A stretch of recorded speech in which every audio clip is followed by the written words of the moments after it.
Yeah, royal inbreeding happened all over Europe, and it happened all over the world, in fact. In Asia, it occurred in Japan, Korea, China, and it happened quite spectacularly in Thailand. We say that because in the 19th and late 20th century, a king there named Chulalongkorn on with so many people it's mind-boggling. It wasn't that unusual given that his pop had 82 children with various women, and that father had 32 wives and concubines, meaning a lesser kind of partner, not a spouse. But the son Chulalongkorn would beat that. If you count his wives plus his other named partners, Chulalongkorn was involved in 116.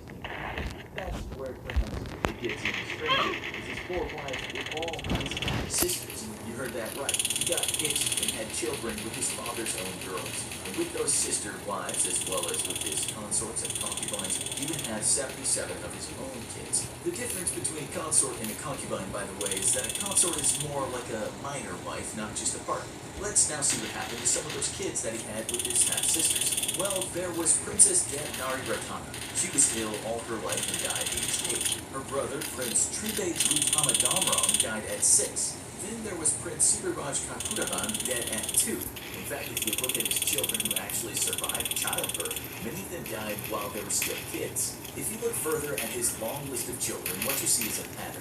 The children he had with his sisters, for the most part, died very young. The children he had with his consorts also died young for the most part. It seems that the children that had the best chance of a long life were those he had with his concubines. All will be explained shortly as to why.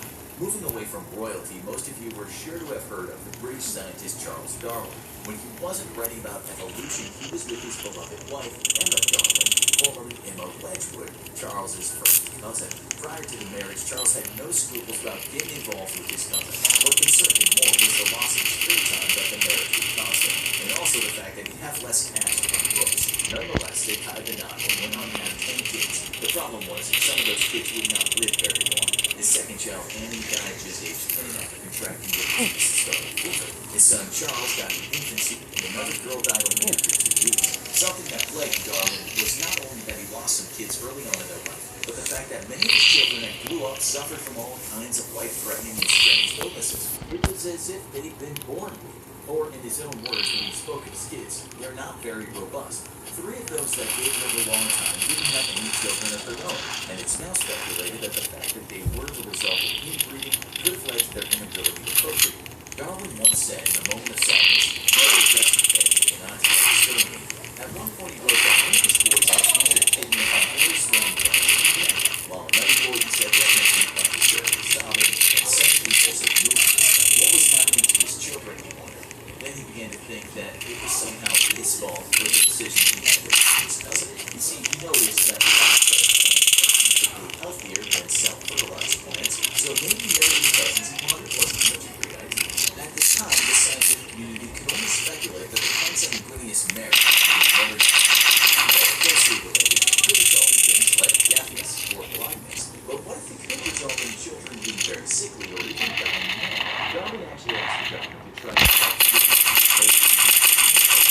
what he didn't know is that bacterial infections are linked to pregnancy, and that's how 2 of his children died. You should know this too. Darwin's maternal grandparents were also related, and as you'll soon see, that very likely happened.